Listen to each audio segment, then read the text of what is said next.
Hello दोस्तों, कैसे हैं आप। आई होप आप सब अच्छे होंगे। आपका स्वागत है मेरे चैनल ज़िंदगी बने इजी। तो दोस्तों, इस वीडियो में हम बात करेंगे कि किस तरीके से हम किसी से घृणा या जलन को दूर करें और उसे हटाएं। तो चलिए शुरू करते हैं। जब भी कोई व्यक्ति संपर्क में आने वाले किसी इंसान में अभिमान या घमंड देखता है तो उसके मन में उस व्यक्ति के प्रति घृणा या जलन की उत्पत्ति के साथ साथ कुछ इस प्रकार के विचार उठते हैं। इसने अपने आप को क्या समझ रखा है, वाह जी वाह, बड़ा बना फिरता है, एक दिन इसका दिमाग स्वयं ही ठीक हो जाएगा, हमको इसने क्या समझ रखा है। लेकिन सोचने की बात यह है कि इस प्रकार की सोच रखने वाले में यदि स्वयं में अभिमान या घमंड रूपी दुर्गुण होगा तब वह भी तो दूसरों को खटकता रहेगा। जब हम कहते हैं कि उसने हमें क्या समझ रखा है, तब इन शब्दों से तो यह सिद्ध होता है कि हम में भी अभिमान या घमंड है।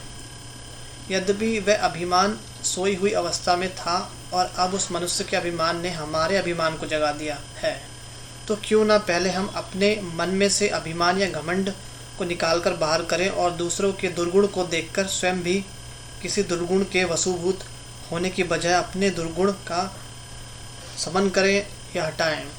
यदि किसी मनुष्य में अभिमान है या घमंड है तो निश्चय ही जैसी करनी वैसी भरनी के नियम अनुसार उस अभिमानी का सिर एक दिन नीचा होगा।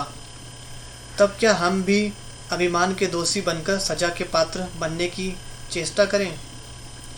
एक मनुष्य यदि अभिमान के रस्सों में जकड़ा हुआ है अथवा अहंकार की अग्नि में उसका मन जल रहा है, बुद्धि तप रही है, खून खौल रहा है, हृदय का पारा गर्म हो रहा है, तो क्या उससे सिंपैथी या सहानुभूति करने की बजाय और उस विकट स्थिति से उस आत्मा को निकालने की चेष्टा करने की बजाय हमें भी अभिमान के ज्वर से अथवा ज्वार भाटे से पीड़ित होने का यत्न करना चाहिए।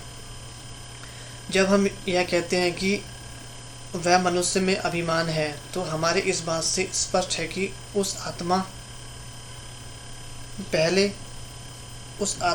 भी पहले ऐसी स्टेज थी जिसमें अभिमान की बजाय नर्मता, प्रेम और शीतलता आदि गुण थे।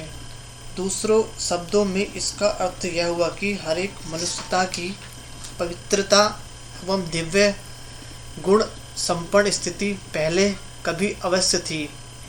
ऐसा जानकर और मानकर हमें पहले तो स्वयं ही उस स्थिति में स्थित होना चाहिए और फिर दूसरे मनुष्य को भी इस दृष्टिकोण या नज़रिए से देखना चाहिए कि पहले कभी उच्च स्थिति थी परंतु बाद में उसमें गिरावट आई है। जब हम ऐसा समझ लेंगे तब हम अभिमान के कारण गिरे हुए मनुष्य को देखकर स्वयं उस गिरावट में आने का यत्न नहीं करेंगे, बल्कि स्वयं भी अपने आदि स्वरूप में स्थित होने का पुरुषार्थ करेंगे। सो दोस्तों, आपको ये वीडियो कैसा लगा कमेंट कीजिए और लाइक, शेयर और सब्सक्राइब करना ना भूलें। चलिए दोस्तों, मिलते हैं अगले वीडियो में। धन्यवाद।